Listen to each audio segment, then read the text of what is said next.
आपको। हरिओम हरिओम।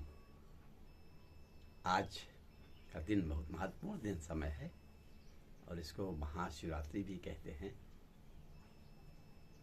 तो इसको क्यों कहते हैं? वास्तव में पूरे भारत में योग का प्रचार प्रसार भगवान शंकर ने, जिनको हम शिव जी भी कहते हैं, ये ऐसा मौसम होता है, क्लाइमेट, कि ना कोई ज़्यादा ठंडी ना कोई ज़्यादा गर्मी।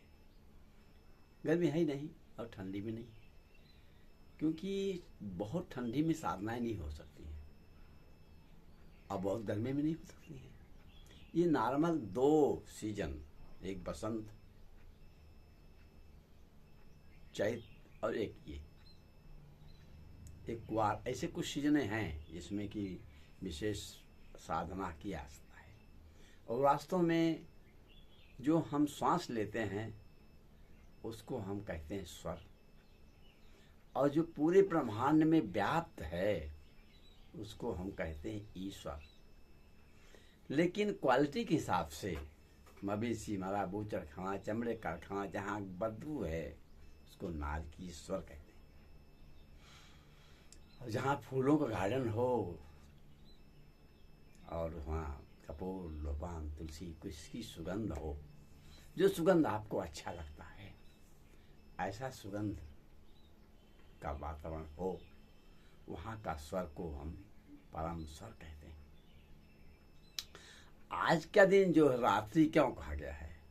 हम देर रात्रि तक साधना करें तो आलस नहीं आएगा। आज व्रत रखें, कम खाएं, हल्का खा लें तो नींद जगेगी।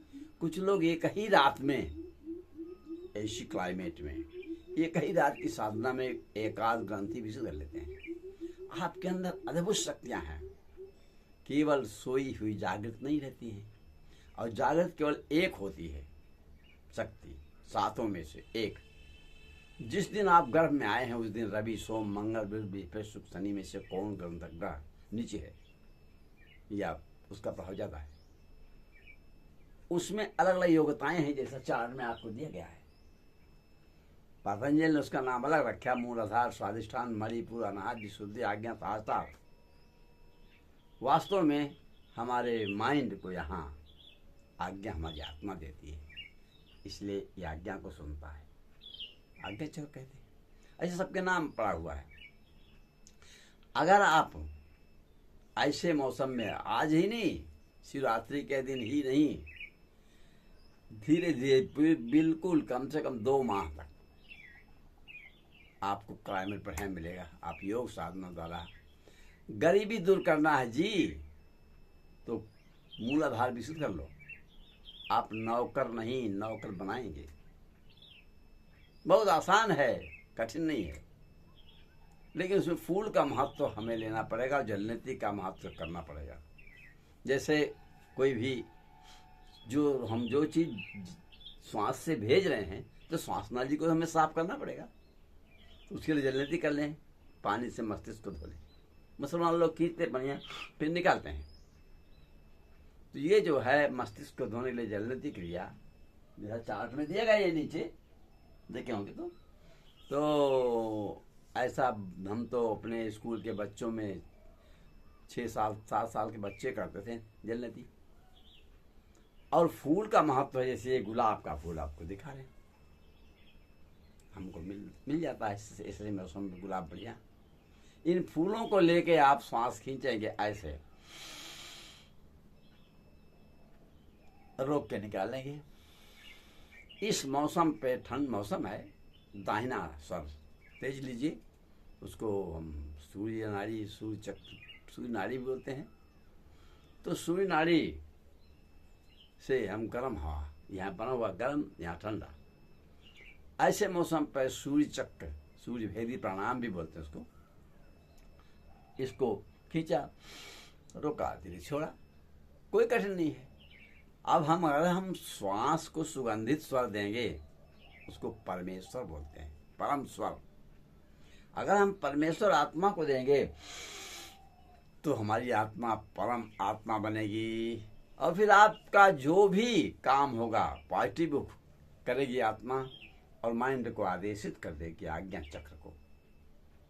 आप वही काम करेंगे जो आपके हित में होगा, जो आपका बहुत हित होगा वही काम आत्मा कराएगी, क्योंकि वो परमात्मा बन जाएगी। अरे कुछ लोग हाथी पालते हैं तो उसको खाना देते हैं पर्याप्त मात्रा में हाथी को, और उस पर सवारी करते, जैसा कहते हैं हाथी वो करती है। उतना बड़ा शरीर, वो छोटा सा मानो इशारा करेगी इधर चल उधर चलेगी। मनुष्य के इशारे पर हाथ चलती है, शेर चलते हैं।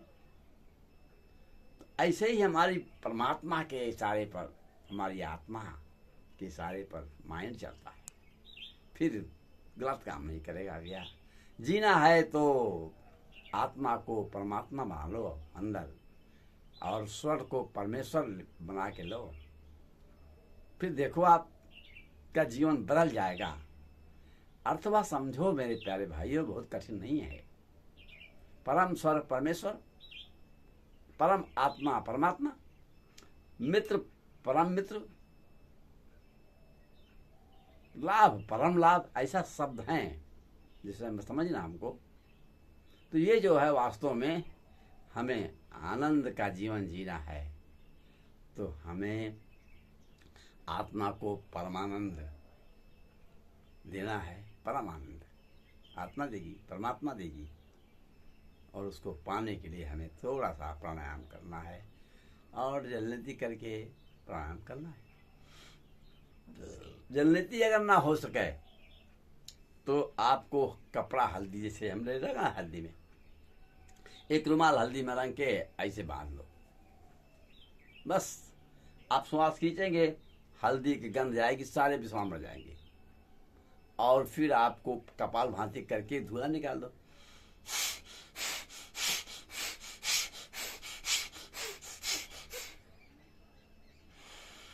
ऐसा करेंगे, धूला झगड़ा साफ, वायरस मर जाएगा। नहीं करो जल्दी, कोई बात नहीं है, तो हल्दी का प्रयोग होती है। पहले के लोग हल्दी कप आंचले पहन के जंगल जाते थे, जबकि जंगल प्रदूषण नहीं था। लड़कियां हल्दी की चुनरी पहना के विदा होती थी, शादियां हल्दी के कप पहन के, जोड़ा जामा पहन के शादी होती थी। समधी को हल्दी के रंगे हुए कप धोतियाँ दी जाती थी। कोई बाहर से आता है तो उस पानी में हल्दी डाल के और उसको उतारा किया जाता था। इन्हीं विषाणुओं को नष्ट करने का सिद्धांत हल्दी है। धन्यवाद।